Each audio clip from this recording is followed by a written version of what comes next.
आमचं अकोट तेल्हारा या व्यासपीठाद्वारे मिळणारी ही जी लोक चळवळ आहे ती म्हणजे आम्हाला स्थानिकच आमदार हवा। या चळवळीच्या माध्यमातून अनेक लोक आता समोर येत आहेत आणि आपले विचार आता बेधडकपणे मांडत आहे। असाच एक विचार आपल्या समोर मांडण्यासाठी सध्या आमच्या सोबत आदरणीय सुनील गिरीजी सर, तुमचं खूप खूप स्वागत आहे। धन्यवाद सर, तुम्ही भारतीय जनता पक्षामध्ये गेल्या कित्येक वर्षापासून कार्यरत आहात। तुम्ही इथे तालुका सरचिटणीस म्हणून सुद्धा तुम्ही काम पाहिलेलं आहे। हो, मी माजी तालुका अध्यक्ष तालुका सरचिटणीस होतो आणि 2001 पासून मी पक्षामध्ये प्रवेश केला। तेव्हापासून मी पक्षासाठी 22-23 वर्ष काम केलं। बिलकुल, पण या सगळ्या इतक्या वर्षाच्या प्रवासामध्ये कधी असं झालेलं आहे का की कार्यकर्त्यांचा जो ओघ आहे तो यायला कमी होत आहे किंवा संघटन बांधणीमध्ये तुम्हाला कधी अडचणी आल्यात का? तशा अडचणी आल्या भरपूर, परंतु आम्ही सर्व लोकांनी वरिष्ठ आम्ही लोकांनी मिळून सर्वांनी आम्ही ते चांगलं काम करून व्यवस्थित करून ते पार पाडलेलं आहे। पण आता जी लोकचळवळ उभी राहिलेली आहे ती की म्हणजे आम्हाला स्थानिकच आमदार हवा अशा पद्धतीची आता जी एक लोकचळवळ उभी राहिलेली आहे, तर ह्याविषयी तुमचं काय मत आहे? बरोबर आहे, कारण की गेल्या 5 वर्षा पहिले त्यावेळेस सुद्धा हाच मुद्दा उठला होता की बा आम्हाला स्थानिक आमदार हवा।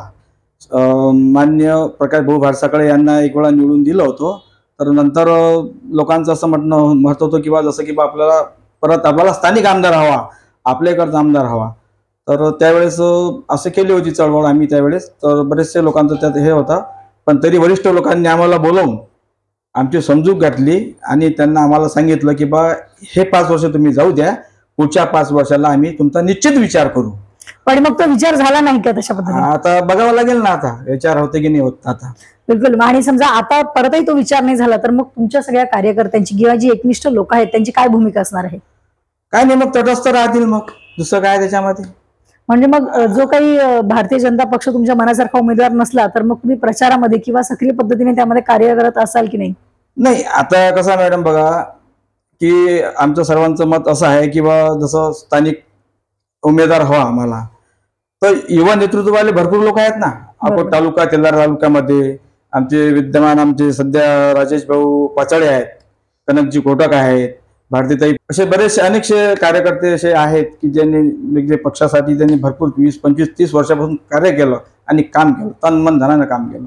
बिलकुल, असे बरेचसे लोक आहेत, तर त्याबी कोणाचा विचार करावा त्या लोकांनी। तर तुम्ही तुमचे हे विचार किंवा तुमच्या ज्या काही मागण्या आहेत त्या पक्षश्रेष्ठींपर्यंत कधी पोहोचवले की नाही? आता पोहोचवलं तर नाही, पण आता पोहोचू आता आम्ही त्यांना। बिलकुल, आता त्यांच्याकडे बिलकुल जायचं आम्हाला। नक्कीच, आम्ही सुद्धा आमच्या या व्यासपीठाच्या माध्यमातून तुम्हाला त्यासाठी आम्ही नक्की मदत करू। आम्ही सुद्धा प्रयत्न करू की तुमचा जो संदेश आहे तो तुमच्या पक्षश्रेष्ठींपर्यंत किंबहुना जनतेपर्यंत सुद्धा पोहोचला पाहिजे।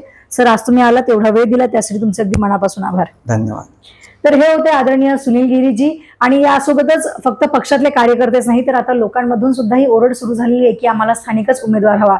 अशा पद्धतीनं आता ही लोकचळवळ उभी राहते आहे, पुढे जाते आहे आणि बघता बघता याच्यामध्ये लोकांची संख्या आता वाढत चाललेली आहे। पुढे काय होणार आहे हे बघण्यासाठी बघत राहा आमचं अकोट तेल्हारा प्रस्तुत आम्हाला स्थानिकच आमदार हवा हा विशेष भाग।